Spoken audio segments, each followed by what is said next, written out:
Welcome to yet another edition of the Stats and Stacks podcast, where today we're going over UFC Nashville Sandhagen versus Font. First things first, make sure you give this video a like, give a follow over on Twitter, over on Instagram, over on TikTok. Wherever there's a social media, there is the Stats and Stacks podcast. Again, we always addressed last week. 1-1-1. Again, we had one lock lose, we had one round total lose, and we had one dog lose, and we had one of each win. Fucking Semmelsberger was killing him round one and then just fell off a cliff. You can't predict someone that generally has good cardio to have zero cardio. I know that elevation would be a factor. I thought it'd be on the other side for whatever reason. It was on the Semmelsberger side. Shit happens. There's nothing you can do there. We had the right read. Just improbability. This is the hardest sport to bet, but we're gonna get through this, man. So, at the end of the day, it's a fun fight card. It's not a lot of big name value, but a lot of fun fights and a lot of opportunity for live betting. This is one where you have to watch the card. There's not a lot of pre-flop betting. Watch it, see how it's going, and then just kind of go from there. So again, there's a lot of greasiness too, a lot of newcomers, a lot of just people stepping up and taking it on short notice. There's a lot of craziness going on with this card, so buckle up, stay tuned. Some lines aren't even fully out yet because so many fighters are taking it on short notice, but it's still a super fun card and one we're really looking forward to, especially with, even speaking of newcomers, the very first fight of the night has a newcomer here. We have Ode Osborne at plus 155 going up against Sue Almabayev at minus 185, the newcomer. Over 2.5, basically a straight pick 'em. Over 2.5 minus 110, under 2.5 minus 120. Let's start with Sue, because he's someone that I thought I was going to be thoroughly impressed with. First of all, he's from Kazakhstan, so you think of Kazakhstan fighters like Zalgas, Zamagulov, and Sergey Morozov, and of course Shavkat Rakhmonov. You think of these guys. God, what is the name of the flyweight that just debuted against Tyson? I cannot think of his name. Whatever it is, a lot of these guys from Kazakhstan are coming in getting W's. I think Marina Moreau is from Kazakhstan as well. So anyway, it is what it is. They're known for being good fighters. He has a shiny 17-2 record. He fought in some good regional scenes, fighting over an M1 Global. I saw that he trains at Killcliff FC with his best friend, Shavkat. So everything looks good for this kid. He looks chiseled. I was going in expecting to be overly impressed, and I wasn't, man. Honestly, his striking left a little to be desired. It's very flashy, but not a lot of substance. He doesn't throw anything to knock you out, to be 100% honest with you. His wrestling is pretty decent. I've seen him taken down multiple times as well, but as soon as you take him down, he pops back up, and then he gets you back. I just wish he just went straight to his grappling, because that's the best part of his game. His submission game is good. His wrestling's not bad. Again, it's not bad by any means. It's good. It's not dominant like some of these other Kazakhstan wrestlers, but it's good. It's good wrestling. And his striking, again, his striking is not bad. It's just I don't expect him to knock anyone out, especially on the UFC level with some of the stuff he throws, just spinning side kicks and spinning back fists. He spins a ton, but just doesn't throw with a lot of heat. He's just throwing out there to score, not to finish. So it did leave a little bit to be desired. I wanted to see an absolute killer. I saw a technician, and it kind of threw me off a little bit.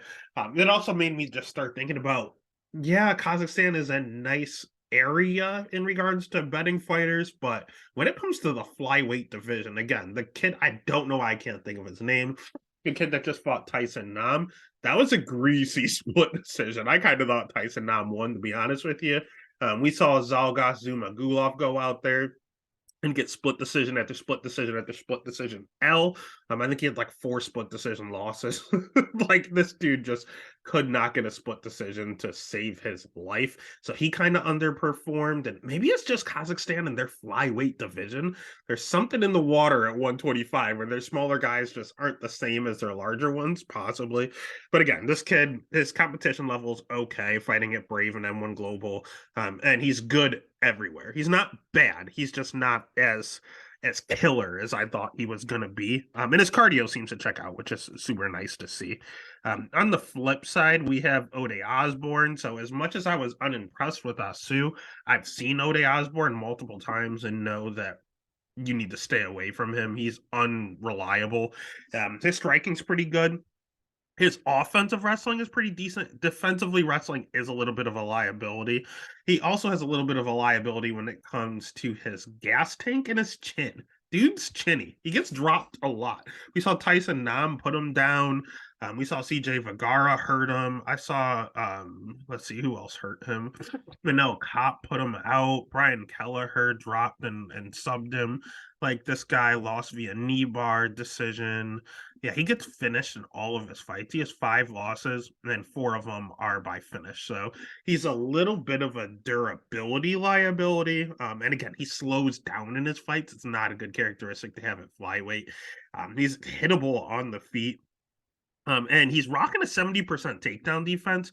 But when you look at the guys he's fighting, why does he not have 100% takedown defense? Charles Johnson can't wrestle at all. He effectively has one takedown in the UFC, and it's against Ode Osborne. Tyson Nam can't wrestle, doesn't shoot. Zaruk Adashov can't wrestle, doesn't shoot. CJ Vergara can't wrestle, has never shot. Manel Kopp can defensively wrestle, but he's not ever going to shoot. Jerome Rivera will try to shoot, but he was not UFC caliber and he got sparked out in 20 seconds. Brian Kelleher can wrestle, but he just dropped him and then guillotined him right away. So when you really look at his opposition, the only 2 people he fought that would try to wrestle him, he finished or got finished early. So I don't know. The fact that he has 70% takedown defense means that some of these people that don't wrestle are taking him down. Asu can wrestle. So that's very, very concerning for Ode. And honestly, I came in wanting to bet him as the dog. As soon as I saw Osu was the first person I studied, the first person I did fight tape on this week, just because I knew the least about him. After doing the fight tape again, I was not that impressed. I was ready to hit the Ode button. And again, the first thing I did was see that he got taken down by Charles Johnson. I went back, rewatched that fight. Charles Johnson got a body lock and slammed him down to the ground with ease. That scared the shit out of me. Knew instant fade. Cannot bet this guy. And also, when I saw Asu wrestling, a lot of his takedowns are upper body throws and body lock takedowns. So if Charles Johnson can grab a body lock and just fucking pick you up in the air and spine buster you WWE style, the things that a kid from Kazakhstan is going to do to you. Fuck that. So the pick is going to be Asu. The bet is going to be Asu, and you're getting decent odds at -185. What I'm hoping is they give him an absolute killer next, and then we get value to fade him in his next fight. But for this one, we're locking him in, baby. All right, next fight of the night is another one that could go either way. We have Jake Hadley at -200 going up against Cody Durden at +165. Over under set at 2.5. Over 2.5 and under 2.5, both at a straight pick 'em at -115. Let's start with one of the dogs of the week. People really, really like themselves some Cody Durden. Cody Durden's a good wrestler. That's it. That's where it stops. Honestly, his cardio's not that good. He slows down in all of his fights. His striking's not that good. I know that he knocked out JP Bays, but I mean, that's not saying much. His jiu-jitsu's not that good. It's a little bit of a liability for him. You don't see him getting a lot of subs. When you look at his losses, Makayev, submission loss. Jimmy Flick, submission loss. Ryan Holland, submission loss. And then Jared Scoggins, who's actually pretty good. Decision loss. So 3 of his 4 losses come by sub. Also, in some of his wins against Charles Johnson, he got caught in a few subs. Carlos Mata caught him in a few subs. He just happened to get out of them. But the fact that he got put in those really sketchy positions does concern me. Because if you get a good jiu-jitsu practitioner, Cody's in a little bit of trouble. And even on the feet, he's almost hittable. He's taking this fight on short notice. So he's someone that has gas tank issues. And if you have gas tank issues and you're taking the fight on short notice, I'm instantly going to get a little concerned. The only thing with him and betting against him is the fact that he's position over submission. He's someone that pulls an Aljo, slaps on a body triangle, and you go nowhere. He does not care to submit you. He doesn't want to submit you. He wants to hold on for dear life. We saw it in the Cruz Gutierrez fight, the Charles Johnson fight, Carlos Moda. He did not want Richie Lang. He did not even attempt to strike with these guys. He was just wrestling, wrestle, and then hold you down as long as physically possible. He is not there to finish you. He is there to get the win and to just hold you as long as possible. So that's sketchy if he's fighting someone that, just can't get off of their back. And that's the part that scares me about Jake Hadley. It's not that Jake Hadley can't get off of his back. It's that he likes to play jujitsu because he's good at it. I mean, the guy has 10 career wins and 5 of them are by submission. He is good jujitsu. He's very good on the ground. When it comes to the striking, he is very crisp boxing and throws a ton of combinations. Loves to throw body work. I don't know if it was mainly because Malcolm Gordon in his last fight came in and said he had body issues. So Jake just targeted the body, or I've seen other fights where he did target the body as well. So he's only 26 years old. So he's at this age where he's going to get better and better and better every time we see him. My major concern with him is he's going to have a 3-inch reach advantage. He loves to move forward, which is it's hard to shoot. You'll hear DC say it over and over and over. It's really hard to get a takedown as you're moving backwards. And Jake Hadley loves the pressure forward. So that's nice. With his 3-inch reach advantage, his cardio advantage, everything screams Jake Hadley outside of one major liability he has.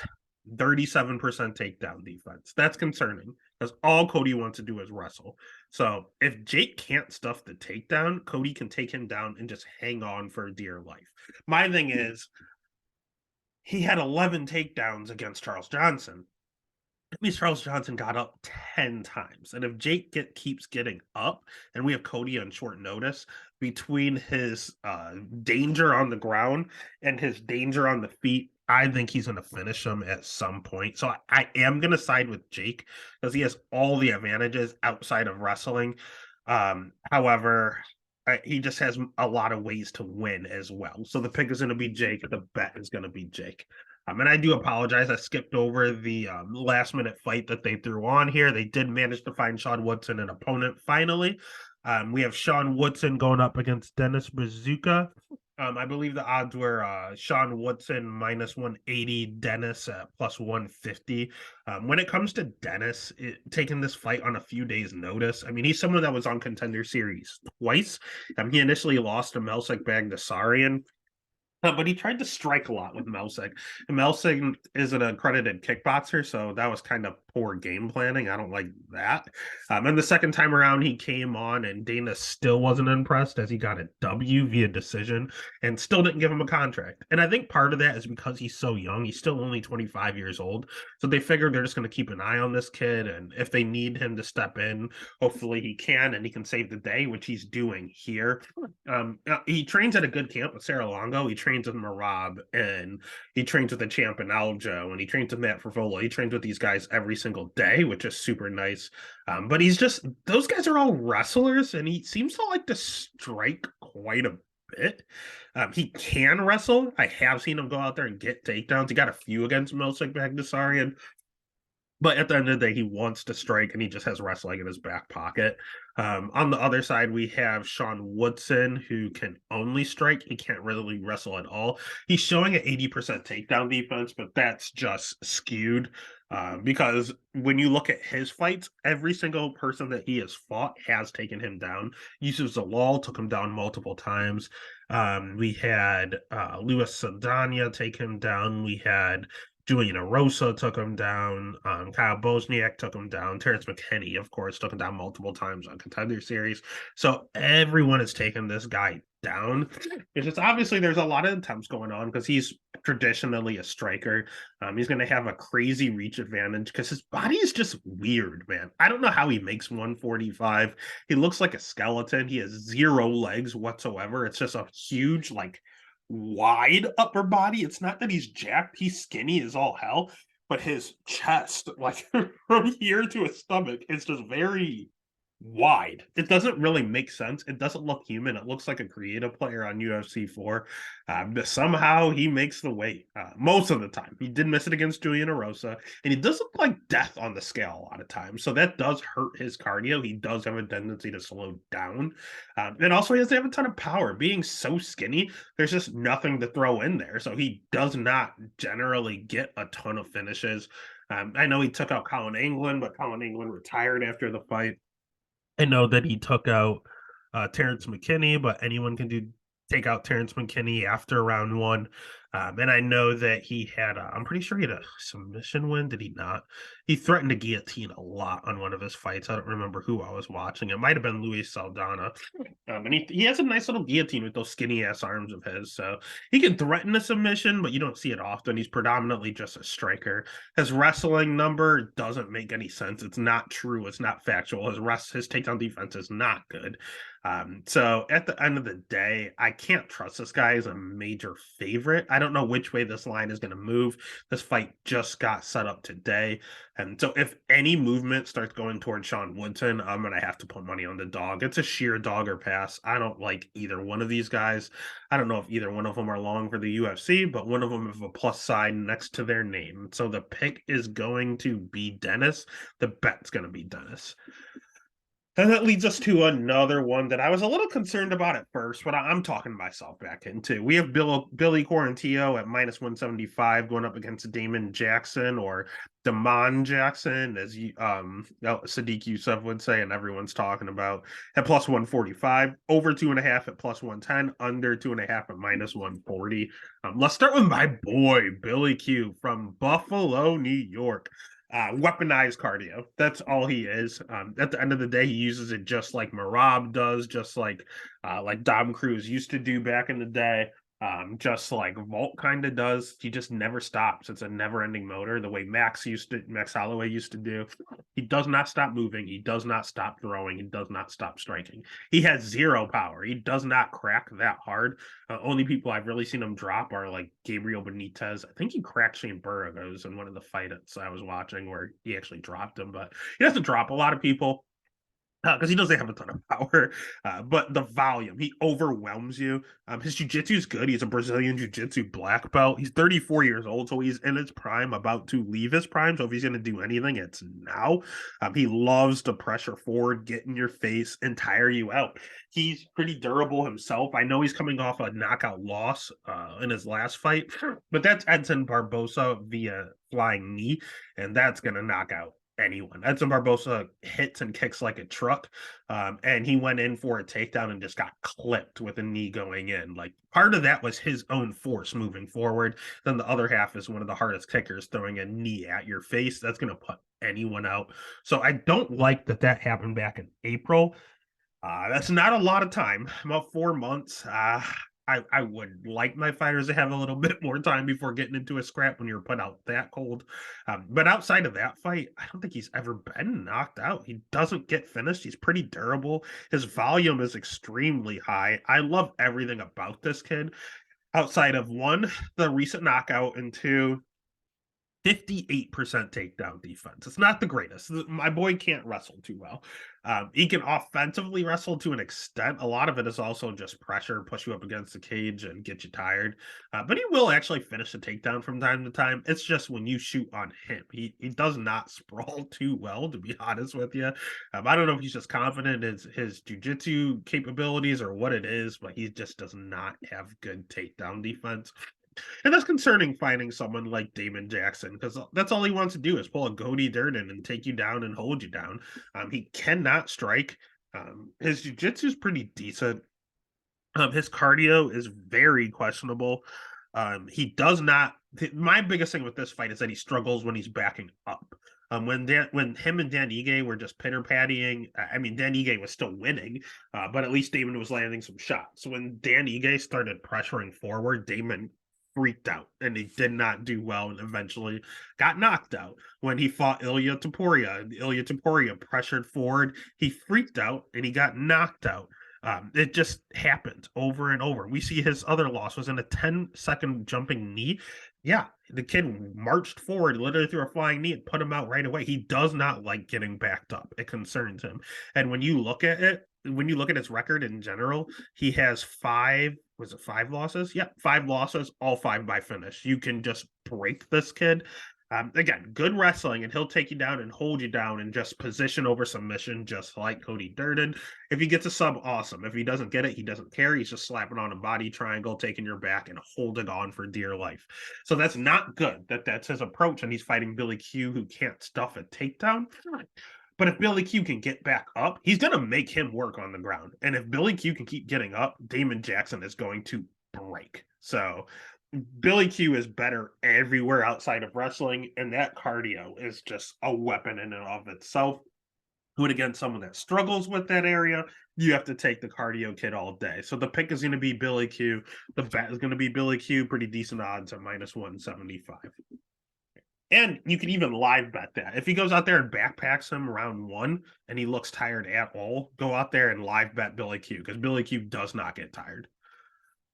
Speaking of people getting tired, we have Jeremiah Wells at minus 135 going up against Carlson Harris at plus 115, and jump on the number fast, because originally Carlson Harris was like a plus 180 dog, and nothing but money on Harris is coming in.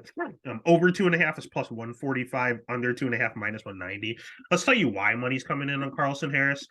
Mainly because we can break down both these guys the same way. Both of these guys are 36. Both of these guys are good wrestlers. Both of these guys are good on the ground. Both of these guys have fought good competition. Both of these guys are very athletic and have very awkward striking. Difference being Wells is a little chinny. We saw him get dropped 3 times against Semmelsberger. I know Semmelsberger hits hard. However, I saw him get dropped in some of his regional scenes as well. I don't like that. When it comes to level of competition, Carlson Harris, although doesn't have big name recognition, has fought the better guys on the regional scene, and he has the better wins. Carlson Harris has wins over where on the regional scene, mind you, has wins over Carl Booth. That's a decent win. Wellington Turman, he's in the UFC. His win over Michelle Pereira, who's in the UFC and a top 10 guy in the division. Like, those are good wins. And I love Michelle Pereira. So to go out there and say that, I mean, he has very, very credible wins, and his losses are credible as well. I mean, he's one of these Russians that are 12-3. He lost to Shavkat.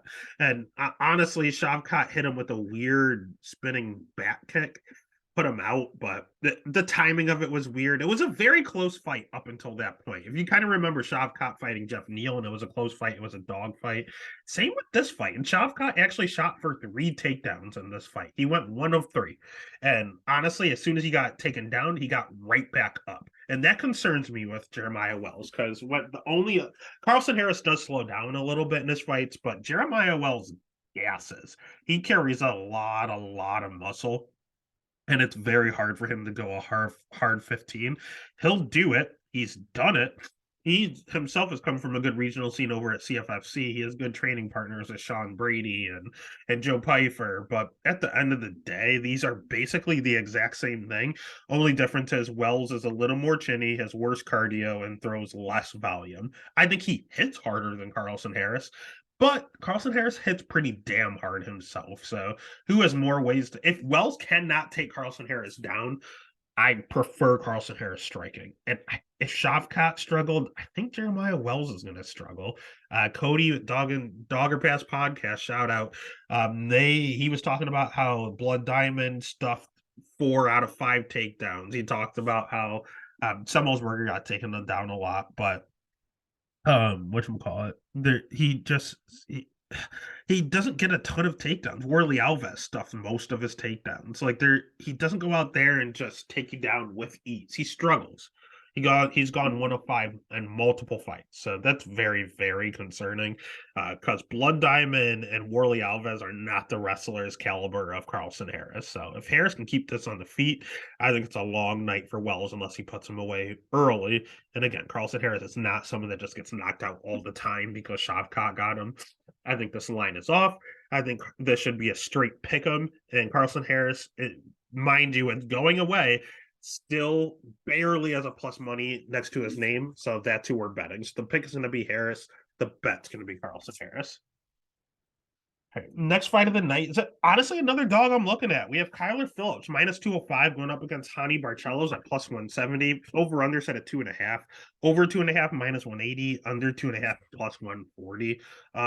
Honestly, Kyler Phillips is a little bit of a fraud. I like Kyler Phillips. I think he's good. But I think just the fact that he was on the Ultimate Fighter, the fact that he has a cool look, the fact that he's younger and still has room for improvement, and the fact that he trains with Sean O'Malley are just kind of skewing his number a little bit. He's going to have a 5-inch reach advantage, which is super, super nice. He has really good striking. He has really good jiu-jitsu. He has pretty decent wrestling. He has high volume. Everything is good about this kid. The problem is he doesn't really have a gas tank. And he also, shockingly, has a 69% takedown defense. So keep an eye on that. So when you take him down, he will play jiu-jitsu when he gets on his back. So if he fights a wrestler, that's very, very concerning. But the most concerning thing is his cardio. You don't like betting guys that don't have a whole 15 minutes in them. And when he's fighting the Marcelo Rojos of the world, who actually gave him a little bit of a fight, you feel okay. You think he can go out there, get the job done. You don't have to worry about his cardio because it won't take that long. When he fights the Cameron Elses, when he fights the Gabriel Silvas of the world, he's fine. When you fight people like Song Yadong, he's going to run into issues. And when he fought Song Yadong, it was back in 21. So we're talking 2 years ago. That has aged beautifully. But at that point, Song Yadong was like 22 years old. He was just a kid. He wasn't ready. So I think he's only 25 now. So at that juncture, he beat a young Song Yadong. It reminds me of like Mayweather fighting people like Canelo. He fought them while they were young so he could take advantage. If they fought now, he'd get his ass whooped. But he fought them when they were up and coming before they were ready. You got to catch these people when they're young. And it just ages well. And that's exactly what Kyler did with Song Yadong. But we saw the Julian Paiva fight. After the second round, he couldn't get his takedowns going because he was gassed. This dude was exhausted. And that is very concerning. And the major concerning part about him is that we watch him gas in all his fights, and he's on the juice. He's literally on the gear. He's coming off a 1-year suspension. He has not fought in over a year because he pissed hot. So if he kind of ran out of cardio with the extra substances, what's he going to look like clean? I have no idea. And I'm very concerned about it with him being a minus 210 favorite. But let's not act like Hani Barcelos doesn't have some red flags himself. He has a lot of positives. Hani Barcelos definitely has fought the better competition. He's definitely has good striking. He definitely has great wrestling. He definitely has good jiu-jitsu. You'll hear him being on the Olympic, or not Olympic, on the national Brazilian team in wrestling. They'll talk about that over and over. But he's also a credentialed black belt on the ground, and he's a decent striker. Most of his fights take place on the feet, and he's good there. You can hit him quite a bit. He's almost hittable, but he can bang with you, and his cardio is fine. It checks out. My major concern with Barcelos is the fact that he's 36. And with his age and with all of the battles and with the tough competition, you are starting to see him fade. We saw a different version of him when he fought Victor Henry.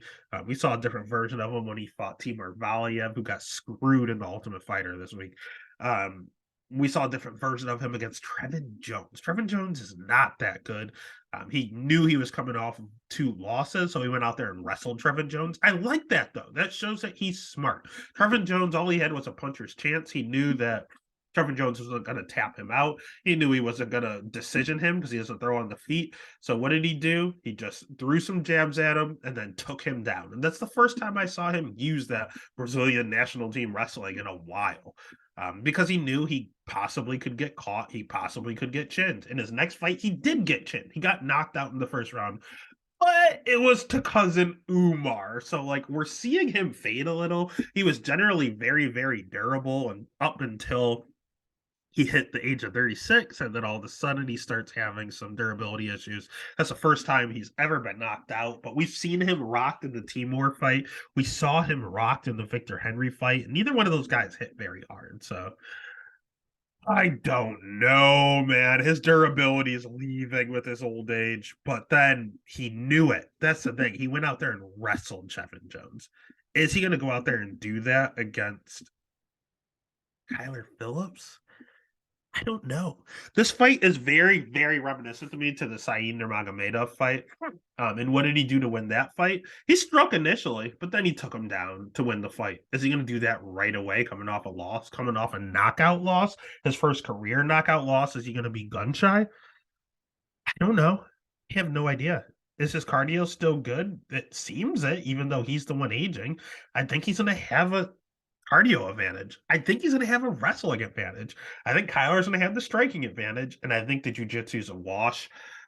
I, I think that's more green flags for Hani Barcelos, and he has a plus 170 and plus 180 the last time I checked next to his name. So that's the way we're going. So the pick is going to be Ione. The bet's going to be Ione. Let's go with the clean guy.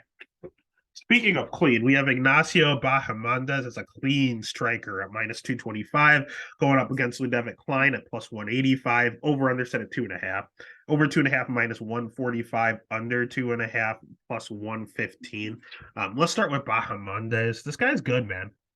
He's super young. He's a little green. He's very good. He's a credentialed kickboxer. He surprisingly only has a 3.5 inch reach advantage. I thought it'd be a little more definitive considering how much taller he is. He has like 8 inches in height. I think he's like 6'2", 6'3", and Klein is like 5'7". Like it's insane. But Bahamondes has a ton of volume. He still does have a reach advantage. Great striking. 95% takedown defense is key. That's key here. He kind of dictate where this fight takes place. His jiu-jitsu sneaky good. Like he goes for some chokes and he's gonna get them. He's only 25 years old. So he's at that age again where you're gonna see him get better and better. He did actually get a submission over Zhu Rong, so he was able to show off that improving grappling game. So if he fights anyone that's not like a crazy wrestler or a crazy grappler, he has a lot of advantages here. And he's fighting Ludovic Klein, who likes to mix in wrestling, but is traditionally a fellow striker. He has worse jujitsu than Bahamondes for sure. The striking, I give an edge to Ignacio. And the wrestling, I would give the advantage to Klein. However, it's not like he's a great wrestler. He just does a good job mixing it in. We saw him do it against Mike Trizano. We saw him do it against Jai Herbert, but he has no control. When he takes you down, it's not his game. He has no jiu-jitsu, so you just get right back up. He does it at the end of the round to try to steal the round, but at the end of the day, Jan did that too, and the judges still gave it to Alex Pereira. They are doing damage over anything, and they remain consistent with that all year long. So which person throws the more damaging and more electric strikes? Bahamondes. Klein also has a little bit of a cardio issue, so he doesn't throw a lot. He has very low volume. He's a little hittable on the feet because he throws so little. He has so many head kick knockouts, but they're all on the regional scene. Since he's been in the UFC, he knocked out Shane Young with a head kick when he missed weight, so he technically wasn't even a featherweight when he did that. Then outside of that, he's a decisionator. I mean, decisions against Jai Herbert, where he actually lost that fight. Jai lost a point, which caused the draw. Mason Jones, decision. Devontae Smith, decision. Nate Landwehr, he got choked out because he gassed out. Mike Trizano, he lost and it was decision. So all of his fights have gone to decision or he got choked out because he gassed out. So I don't know, man. It's a weird fight. But I think Bahamondes is the clear side here. I think he has more advantages physically, just credentially. I'm going to take Bahamondes here as a pick and a bet. Ignacio Bahamondes. Next fight is one where it's probably the most 50-50 fight on the card. Well, one of them. Yeah, probably these next three are all back to back to back. I want nothing to do with because they're all could go any way. It's a coin flip. So for the first one, we have Tanner Boser at minus 160 going up against Alexa Kamor at plus 135, over 2.5 minus 145, under 2.5 at plus 115. Let's start with the Canadian Tanner Boser. He has pretty good striking. That's it. That's literally it. His durability is okay, I guess. He will have an 1.5 inch reach advantage. It's nothing. 1.5 inches isn't exactly crazy. Ask your girl; they're not going, riding home about that length. But he also has a 60% takedown defense. That's not good. His cardio's good. So I'll give him that. He has okay striking and his cardio's good. That's about it. He can't wrestle. He has no jujitsu. His level of competition's pretty good, but it's all at heavyweight.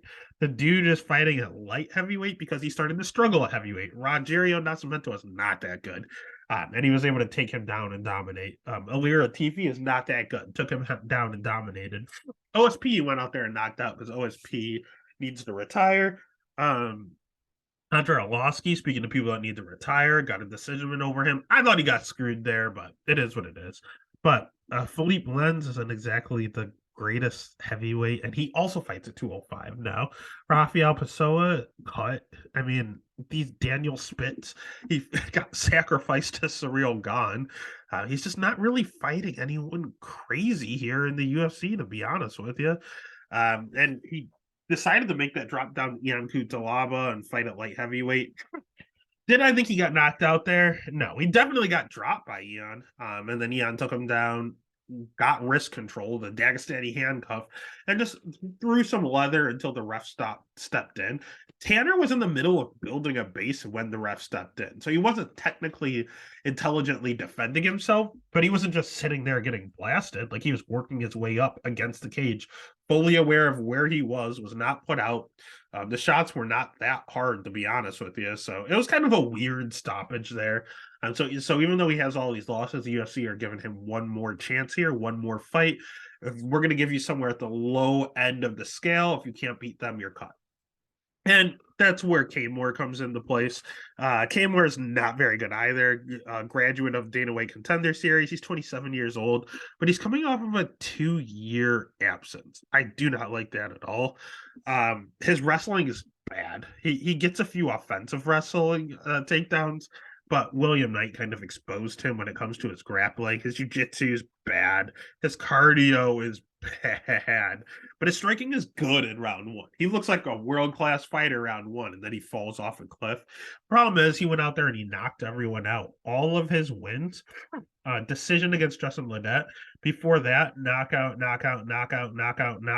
like all of these in round 1 or 2. He was going out there and destroying everyone. Even his amateur fights, knockout. Like, he did not have to worry about his cardio because everyone was going out. But he was fighting pretty bad competition. 4-1, 2-0, 0-0, 1-1. His Contender Series fight was against Fabio Chiron, who we know is one of the worst fighters we've ever seen in the UFC. Between him and Justin Ledet. Justin Ledet's one of the worst fighters we ever saw in the UFC. He went out there and decisioned him. So it's very, very concerning in regards to his level of competition. You're going to hear them talk over and over again about him. He's the main training partner for Stipe Miocic. Well, Stipe Miocic has effectively had one fight in the last 4 years. So I don't understand. It's not like they're going out and they're training every day. Stipe is a decorated fireman. He doesn't train unless he has a fight. So is he really training with him? And when he does, is he just emulating a guy?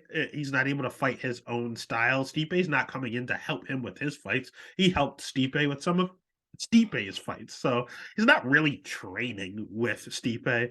And outside of that, at Strong Style, I mean, I unfortunately live in Ohio, and I don't know who else is coming out of Strong Style in the UFC. Who else is there? Who the fuck is he training with? If Stipe is not there, I know he's there right now training for Jones. But outside of that, who has Kamer been training with? Like, I literally, legitimately cannot tell you one UFC fighter that's also coming out of Strong Style. I have no idea. So it's concerning. I love betting on these young guys off of long absences. They always come through as long as they took the break. He didn't take a break. He got hurt. So this 2-year break was due to injury. Those guys are not as effective. The Nick Naragamenus of the world, that there was nothing wrong with them. They just took 2 years off. They trained, they got better, and come back and kill. The Natalia Silvas of the world. Like, these people come out and crush. And it's always that young age. The Chase Hoopers came out, destroyed Felipe Colares when he came back after a year or two. Like, these guys come out and dominate. But the ones, the Alex De Silvas of the world that took a year break because they were hurt, it's not the same. They come back and lose a lot. So I think Kamer's going to keep that tradition going. I think he sucks. I think Bozer sucks. I think Kamer sucks. I think they both should get cut. But there has to be a winner here, and I'm going to go ahead and I'm going to go with the Canadian. I'm going to take Tanner Bozer as the pick, and I'm going to end up disagreeing with Vegas and betting Bozer if need be. But this is one to stay away from. I will give Kamer that he is durable. So if anything, this over 2.5 being minus 145, that's pretty good odds. I think this is going to be a snooze fest. I think you can live bet Bozer after Kamer looks like a world beater round one and then falls off a cliff.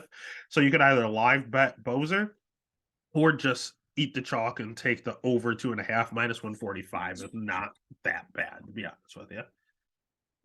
All right, next fight of the night is another one I'm just concerned with. We have my boy. I love Diego Lopez minus 170 going up against Gavin Tucker at plus 140. Over under set at 2.5. Over 2.5 minus 105. Under 2.5 minus 125. Listen, I called Diego. I was the only one on Diego Lopez, and I called him by sub over Mazar Evloev. When I tell you I almost hit that ticket and had the play of all plays like 8 times, we had the knee bar, we had the Kimura, we had the arm bar. He had it. But Evloev is Evloev. I understand. It is what it is. Lopez on the feet, not bad. He's going to have a 7-inch reach advantage here, which is nice. He loves to counter. He predominantly counters and throws heat. He throws very, very hard. Just at a lower volume. I don't like how low of a clip he throws because he doesn't like to go first. He likes to just counter and club, and he's good at it. Don't get me wrong. But part of that is because he generally wants to go down to the ground. He's Alexa Grasso's jiu-jitsu coach. He's only 28 years old, so that should show you how good he is on the ground to be a jiu-jitsu coach. And especially on the feet, with that counter style, he is a little bit hittable, especially with how low volume he is. He does get hit more than he dishes out, but he's durable as all hell. He has 6 losses, and he's never been finished. Contender series against Joe Anderson Brito, if you want to count that as a finish, you kind of can, I guess, but it was an illegal eye poke, and then they had to stop and just judge from there. It was very odd, but yeah, I don't think, never mind. He got knocked out once back in 2018. Yeah. So he has been finished once. I do apologize. There was one. But again, he has not just a few losses. I mean, he has 6 losses, and only one of them are by finish. But he has 21 wins. The kid's good. He's still super young at 28 years old. He has good cardio. It checks out. Everything about this kid is fun. The only thing he really, really struggles with outside of his volume is his takedown defense, 30% takedown defense, but I think part of that is by design because he is someone that will play off his guard. I don't like that as much. I think he's good enough to do that, but I hate when people just play jiu-jitsu. It's very scary. It's very concerning because the judges can judge it against you and do often. So it kind of leaves you in a position where you need to get the finish. It's just Diego's so damn good on the ground. I'm not as scared with him. On the other side of this fight, we have Gavin Tucker. Which, if this fight was 3 years ago, I'm taking Gavin Tucker at plus money all day. I think he cruises. Here's the problem with Gavin Tucker. I think he might be the better striker. It's pretty close. He's a pretty good striker. Wrestling-wise, he's the better wrestler. He's not that good of a wrestler, but he uses it when he has to. We saw him against Sungwon Choi. He went out there and used the wrestling because it was a path of least resistance. We saw him against Billy Q. He went out there and took him down because it was the path of least resistance. He's a smart fighter. I like Gavin Tucker. My problem with Gavin Tucker is that he's 37 years old. He's at a huge reach disadvantage. He's a little chinny. We saw Dan Ige put him out in 20 seconds. We saw him drop before against Ricky Glenn, who beat the absolute shit out of him. We saw Sungwoo Choi drop him. His jiu-jitsu, he is a Brazilian jiu-jitsu black belt, so he is good on the ground. But his cardio doesn't really check out either. He does slow down in his fights. We saw him slow down in the Billy Q fight. We saw him slow down in the Justin James fight. He got the finish, but he did slow down a little. Same with Sungwoo Choi. He looked a little tired, but he kept going. He was fine. He got through it. But if I had to give one of these guys a cardio edge, it is going to be on the Lopez side. And the major thing outside of him being 37 and chinny with questionable cardio is that we haven't seen him in over 2 years. He's been MIA. He was booked against Pat Sabatini twice. Neither one came to fruition, and here we are with Diego Lopez, which is basically the same thing as Pat Sabatini, only worse wrestling, but better striking and honestly kind of scary in jiu-jitsu, to be honest with you. So I don't know. Like, if this was a few years ago and he was just continually fighting and he was durable enough, I would choose Tucker. but 37 years old after over a 2-year break coming back to this, if there's any rust whatsoever, he's going to be put out. So the pick is going to be Lopez. The bet's going to be Lopez, and it's going to be Lopez inside the distance. If Tucker wins, it's going to be decision. So just keep an eye on that prop. I don't hate the Tucker by decision prop. I do not think he finishes Lopez. I'm like almost certain he doesn't. Lopez, if he wins, I don't see him being a minute winner. So he's going to have to be inside the distance. So just check those numbers. You can bet both at plus money and just guarantee yourself money, honestly, probably. But just take a look at what that knockout prop is, just in case. Because I think he might, though he's a jiu-jitsu guy, although he's a jiu-jitsu guy, I think Lopez knocks out Tucker. I think he's going to catch him with the counter with that ring rust. So the pick is going to be Lopez. The bet's going to be Lopez. And then the last one I'm not too sure to do with. I will go ahead and take the dog here. We have Dustin Jacoby at plus 130 going up against Kennedy Nzechukwu at minus 155. Over under set at 2.5. Over 2.5 is minus 135. Under 2.5 at plus 105. Dustin's a glory kickboxer. We see the Alex Pereiras of the world, the Izzy Adesanyas. Like, these glory kickboxers are good. He's 35 years old. I don't like that. This is his second stint in the UFC. But again, his striking is world class. It's very, very good striking. He has really good cardio. He'll strike for days. His wrestling leaves a little to be desired. It shows a pretty low 60% takedown defense, but I'll be honest with you, Ian Kutalaba took him down like 9 or 10 times, so it did skew the number. And then he had one other fight where he got taken down multiple times, and that was in his first stint back in like 2014 at middleweight, a different weight class. So take that 60% with a grain of salt. It's not actually that bad. His takedown defense is pretty good.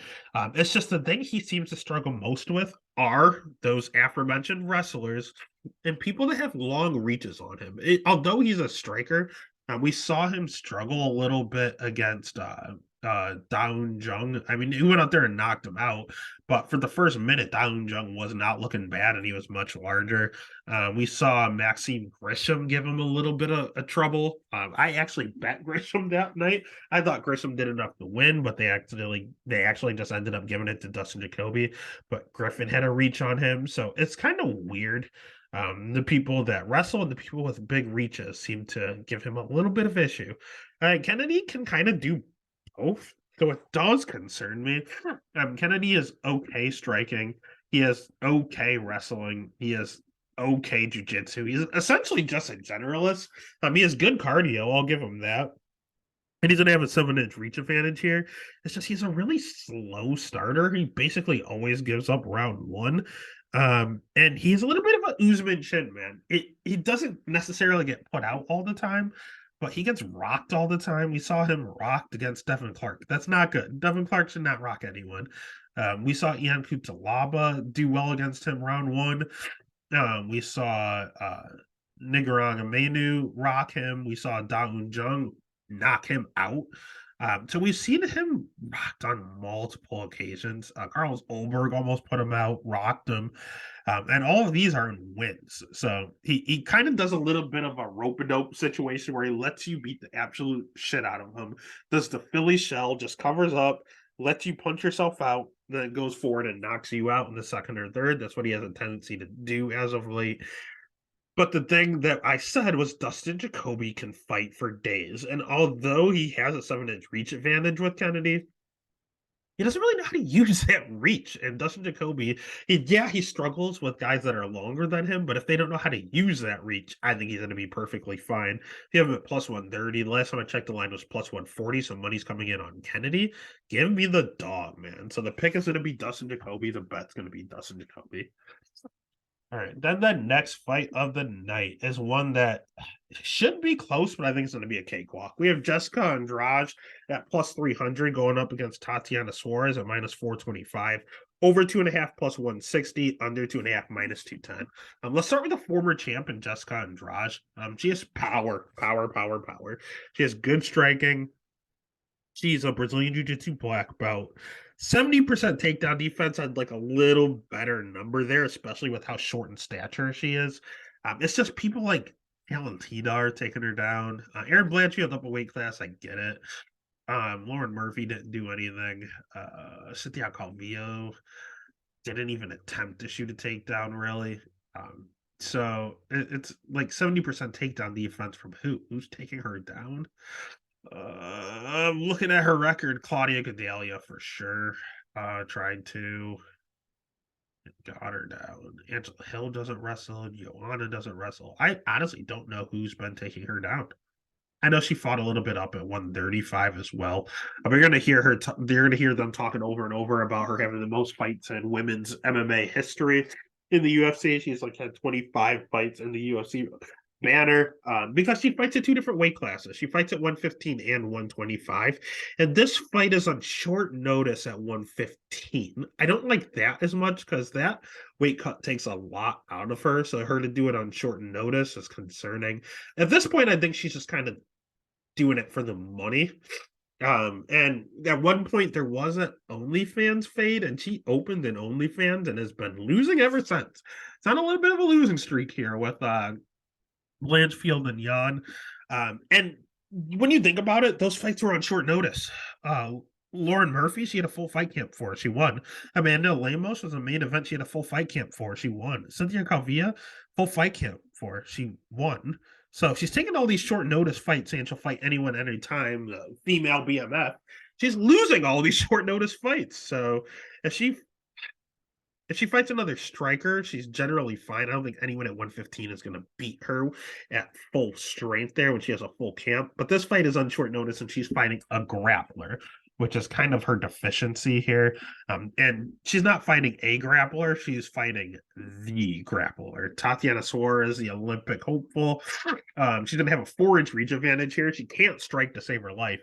But having a reach advantage is nice. You can just throw a jab out there. Anyone can learn a jab and just keep Jessica at bay. And when she's ready to enter, she will take Jessica down however she wants. She is a phenomenal wrestler, and she's a world-class black belt on the ground.